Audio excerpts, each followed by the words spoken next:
Hello दोस्तों, स्वागत है आपका हमारे YouTube channel study hub online classes में। और आज हम एयरफोर्स जीएस टेस्ट सीरीज का अगला वीडियो स्टार्ट करने जा रहे हैं। तो देखते हैं। पहला क्वेश्चन है, सती प्रथा का अंत करने का श्रेय किसको जाता है? तो देखो, चार नाम दिए गए हैं: Lord Dalhousie, Lord William Bentinck, Lord Auckland या लॉर्ड कैनिंग। तो इसमें जो आपका सही आंसर हो जाएगा वो हो जाएगा लॉर्ड विलियम बेंटिक, यानी कि ऑप्शन बी। भारत में जो सती प्रथा है वो समाप्त कर दी गई थी 1929 में, 1829 में। और इसके लिए राजा राम मोहन राय ने भरसक प्रयास किए थे। उन्होंने एक हस्ताक्षर अभियान चलाया था, उसके बाद इसको खत्म किया जा सका था। अगला क्वेश्चन देखते हैं। निमोनिया रोग का कारण क्या है? मतलब कहने का मतलब ये है, निमोनिया रोग जो है वो किससे होता है? वायरस से होता है, बैक्टीरिया से होता है, साइनोबैक्टीरिया या कवक से। तो जो निमोनिया है वो होता है जीवाणु से, यानी कि बैक्टीरिया से। ऑप्शन सी हो जाएगा आपका। अगला देखते हैं। पेज ब्रेक का अर्थ है? देखो, पेज ब्रेक का मतलब सीधा सीधा ये होता है कि कोई भी डॉक्यूमेंट्स है उसका अगर आपको अगला पार्ट स्टार्ट करना है तो वो नए पेज से स्टार्ट होगा। ठीक है, तो देखो, डॉक्यूमेंट्स के पेज को छोटे छोटे भागों में ब्रेक करना नहीं, डॉक्यूमेंट्स का अगला पार्ट नए पेज से स्टार्ट करना। ठीक है, तो आपका आंसर हो जाएगा ऑप्शन बी, यानी कि जो डॉक्यूमेंट्स का अगला पार्ट है वो नए पेज से स्टार्ट करना।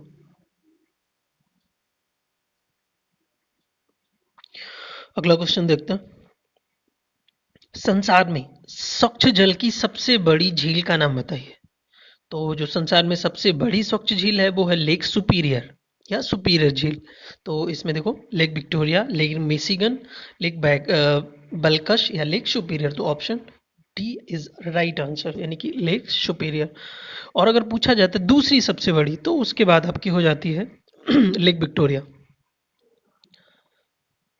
जो लेक सुपीरियर है वो आपकी संयुक्त राज्य अमेरिका और कनाडा में पड़ती है। ये टोटल 5 झीलें हैं जिनको ग्रेट लेक्स भी कहा जाता है, उन्हीं का एक पार्ट है। तो लेक सुपीरियर जो अगर पूछा जाता है किन दो राज्यों के बीच में है, तो कनाडा और यूएसए के बीच में है। अगला क्वेश्चन देखते हैं। निम्नलिखित में से किसके उत्पादन में भारत संसार में प्रथम स्थान पर है? तो भारत निकिल में नहीं है, यूरानियम में भी नहीं है, मैग्नीज में भी नहीं है। और भारत का जो प्रथम स्थान है वो माइका में, इसको अभ्रक भी कहते हैं। तो भारत जो अभ्रक में है वो प्रथम स्थान पर रहता है। अगला क्वेश्चन देख लेते हैं। सोल्डर किस मिश्र धातु का बना है? तो सोल्डर जो है वो टिन और लेड, लेड यानी कि एस एन और Pb, S N plus Pb यानी टिन और lead. Option A is right answer हो जाएगा। अगला देखते हैं। आधुनिक ओलंपिक खेल सर्वप्रथम कहाँ आयोजित किए गए थे, या सर्वप्रथम कहाँ आयोजित किए गए थे? ठीक है, तो इसका जो सही आंसर हो जाएगा वो हो जाएगा 1896। और ये एथेंस में हुए थे। एथेंस जो है वो यूनान में पड़ता है। ठीक है, तो option B is right answer. अगला क्वेश्चन देखते हैं। भारतीय संविधान की 8वीं अनुसूची में भाषाओं की संख्या कितनी है? तो हमारे इस समय जो प्रेजेंट टाइम अगर देखा जाए तो उस समय टोटल 22 भाषाएं हैं भारतीय संविधान में। लेकिन अगर पूछा जाता है जब संविधान बना था तब कितनी भाषाएं थीं, तो तब केवल 14 भाषाएं थीं और उसके बाद में जोड़ी गई। अगला क्वेश्चन। संयुक्त राष्ट्र संघ के स्थायी सदस्यों की संख्या बताइए। तो संयुक्त राष्ट्र संघ या यूएनओ या यूनाइटेड नेशन ऑर्गेनाइजेशन में टोटल जो स्थायी सदस्य हैं उनकी संख्या 5 है। और 10 जो हैं वो अस्थायी सदस्य होते हैं। जो अस्थायी सदस्य होते हैं उनका कार्यकाल होता है 2 वर्ष का। ठीक है, और प्रत्येक वर्ष 5 नए जो देश हैं या अस्थायी सदस्य हैं वो चुने जाते हैं। तो स्थायी सदस्य अगर पूछे थे तो वो हो जाएंगे आपके 5, और अस्थायी सदस्य अगर पूछे जाते हैं तो उनकी संख्या 10 हो जाएगी। अगला देखते हैं।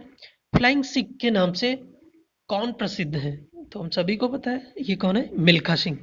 और इन्हीं की जीवनी पर भाग मिल्खा भाग मूवी भी बनी थी। तो ऑप्शन ए हो जाएगा आपका सही आंसर। अगला देखो। रोम का पूरा नाम। तो रोम का पूरा नाम हो जाएगा read only memory, read only memory. Option A हो जाएगा सही आंसर। इसको सेकेंडरी मेमोरी भी कहते हैं, ठीक है। और ये नॉन वोलेटाइल मेमोरी होती है। नॉन वोलेटाइल मेमोरी का मतलब होता है कि अगर आप सिस्टम बंद भी कर देते हैं, बावजूद उसकी जो इसमें डेटा होता है वो इरेज नहीं होता है। अगर आप दोबारा कंप्यूटर ऑन करेंगे तो जो डेटा है आपका वो उसी में मिलेगा। तो ये हो जाएगा ऑप्शन ए। और क्या हो जाएगा, रीड ओनली मेमोरी। अगला देखते हैं। असमान द्रव्यमान वाले दो पत्थर समान वेग से ऊर्ध्वाधर ऊपर फेंके गए, निम्नलिखित में से क्या घटित होगा। दो पत्थर हैं और असमान वेट के हैं, उनको दोनों को अगर ऊर्ध्वाधर ऊपर फेंका जाए तो क्या घटित होगा। देखो, भारी द्रव्यमान अधिक ऊंचाई तक जाएगा। दूसरा कह रहा है ये हल्का द्रव्यमान अधिक ऊंचाई तक जाएगा। तीसरा कह रहा है दोनों समान ऊंचाई तक जाएंगे। और चौथा कह रहा है इनमें से कोई भी अधिक ऊंचाई तक जा सकता है। नहीं, इसका सही आंसर हो जाएगा आपका आंसर सी। देखो क्या होता है, जब इस टाइप के क्वेश्चन पूछे जाते हैं तो उसमें जो हवा का जो रुकावट होती है उसको जीरो मान लेते हैं, ठीक है। तो इस हिसाब से आपका ऑप्शन सी हो जाएगा, यानी कि क्या, कि दोनों ही जो आपके वेट हैं वो समान ऊंचाई तक जाएंगे। इसी प्रकार का अगर कोई क्वेश्चन पूछा जाता है कि एक कागज का टुकड़ा या फिर एक कोई प्लास्टिक का टुकड़ा ले लिया जाए, एक पत्थर ले जाए, अगर किसी ऊंचाई से जमीन में फेंके जाए तो फिर क्या होगा। तो उसका आंसर भी होगा क्या, कि दोनों ही समान समय में नीचे पहुंचेंगे, ठीक है। हालांकि जो व्यवहारिक रूप से ऐसा नहीं होता है, लेकिन अगर आप सैद्धांतिक रूप से देखेंगे तो उसमें जो वायु होता है उसका जो रुकावट होता है उसको जीरो मान लिया जाता है। तो इस हिसाब से बोल दिया जाता है कि दोनों समान समय में नीचे पहुंचेंगे, ठीक है। अगला देखते हैं। अगला क्वेश्चन है, भारत ने अब तक कितनी बार राष्ट्रीय आपातकाल की घोषणा की गई है या घोषणा की जा चुकी है। तो राष्ट्रीय आपातकाल होता है अनुच्छेद 352 के तहत ये लगाया जा सकता है, और ये भारत के किसी क्षेत्र या पूरे भारत में भी लगाया जाता है। कोई ऐसा नहीं पूरे भारत में ही लगाया जाए, तो एक पर्टिकुलर एरिया में भी लगाया जाता है। और ये अभी तक टोटल 3 बार लगाया जा चुका है, यानी कि ऑप्शन आपका सी हो जाएगा। पहली बार लगाया गया था जब पाकिस्तान और चाइना से युद्ध हुआ था, यानी कि लगभग 1965 में। और 2 बार ये इंदिरा गांधी जी के समय लगाया था 1971 के बाद में, ये जब आपातकाल, वो तो सभी को पता है। अगला क्वेश्चन देखते हैं। पृथ्वी के दोनों ओर कौन से ग्रह हैं? तो अगर हम सूर्य से आगे बढ़ते हैं तो सबसे पहले पड़ता है बुध, फिर शुक्र पड़ता है, फिर पृथ्वी पड़ता है, फिर मंगल पड़ता है। तो इस हिसाब से मंगल और शुक्र, यानी कि ऑप्शन आपका डी सही हो जाएगा। पहले शुक्र पड़ेगा, फिर पृथ्वी पड़ेगी, उसके बाद में मंगल पड़ेगा। अगला देखते हैं। अगला क्वेश्चन कह रहा है, नोबेल पुरस्कार किसके योगदान के लिए नहीं दिया जाता है। किसके योगदान के लिए नहीं दिया जाता है। तो शांति के लिए दिया जाता है, चिकित्सा में भी दिया जाता है, अर्थशास्त्र के लिए भी दिया जाता है, लेकिन कंप्यूटर साइंस या कंप्यूटर विज्ञान के लिए कोई नोबेल नहीं दिया जाता है। तो ऑप्शन डी आपका सही आंसर हो जाएगा। अगला क्वेश्चन, निम्नलिखित में से किस नगर को भारत के प्रथम टेक्नो पार्क का गौरव प्राप्त है। तो भारत में जो सबसे पहला टेक्नोलॉजी पार्क या टेक्नो पार्क जो है वो शुरुआत हुआ था या उसकी स्थापना हुई थी तिरुवनंतपुरम में, जो कि केरल की राजधानी भी है। तो ऑप्शन डी आपका सही आंसर हो जाएगा। अगला देखते हैं। पुस्तक का नाम है मिडनाइट चिल्ड्रन। ये किसकी पुस्तक है। तो ये पुस्तक जो है वो सलमान रश्दी की है। सलमान रुश्दी या सलमान रश्दी, इनको बोल दिया जाता है। तो ऑप्शन सी आपका सही आंसर हो जाएगा। आगे देखते हैं। मोनालिसा का सुप्रसिद्ध चित्र किसने बनाया था। तो दो चित्र हैं जो बहुत फेमस हैं, एक है मोनालिसा और दूसरा है लास्ट सपर। ये दोनों के दोनों चित्र बनाए थे लियोनार्डो दा विंची ने, ठीक है। जो लास्ट सपर है उसमें दिखाया गया है कि जो भगवान जीसस हैं या ईसा मसीह हैं, तो जब उनको सूली पे चढ़ाया जाता है उसके पहले का चित्र है जो कि उनके दोस्तों के साथ है। और इसमें ये दिखाया गया है कि जो उनके दोस्त हैं वो उनको अंतिम भोज दिया गया है, और उसमें सभी के जो एक्सप्रेशन है चेहरे के वो अलग अलग है। और जबकि मोनालिसा है एक महिला का चित्र है जो कि अपनी रहस्यमय मुस्कान के लिए प्रसिद्ध है। अगला देखते हैं। अलीगढ़ में मोहम्मदन एंग्लो ओरिएंटल विश्वविद्यालय महाविद्यालय को किसने स्थापित किया था। तो इसकी स्थापना की थी सर सैयद अहमद खान, यानी कि ऑप्शन ए आपका सही आंसर हो जाएगा। Option A sir Syed Ahmad Khan. अगला देखते हैं, हरि प्रसाद चौरसिया का संबंध किस संगीत वाद्य से है? तो हरि प्रसाद चौरसिया जी जो हैं वो बांसुरी वादक हैं, या वो बांसुरी के लिए प्रसिद्ध है। ऑप्शन ए सही आंसर हो जाएगा। अगला देखते हैं, लघु उद्योग के लिए उच्चतम वित्त निकाय कौन सा है? लघु उद्योग के लिए जो उच्चतम वित्त निकाय है वो कौन सा है? आईडीबीआई, इसका फुल फॉर्म है industrial development bank of India. ये नहीं होता है। लघु मतलब ये पुनर्वित्त तो करता है लेकिन लघु उद्योगों के लिए नहीं।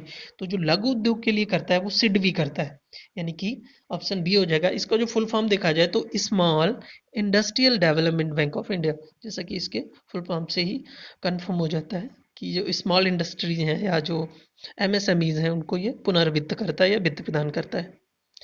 अगला देखते हैं, विक्टोरिया जलप्रपात किस नदी पर स्थित है? तो विक्टोरिया जलप्रपात है, ये अफ्रीका महाद्वीप में पड़ता है और ये नदी का नाम है जाम्बेजी नदी। ऑप्शन सी आपका सही आंसर हो जाएगा।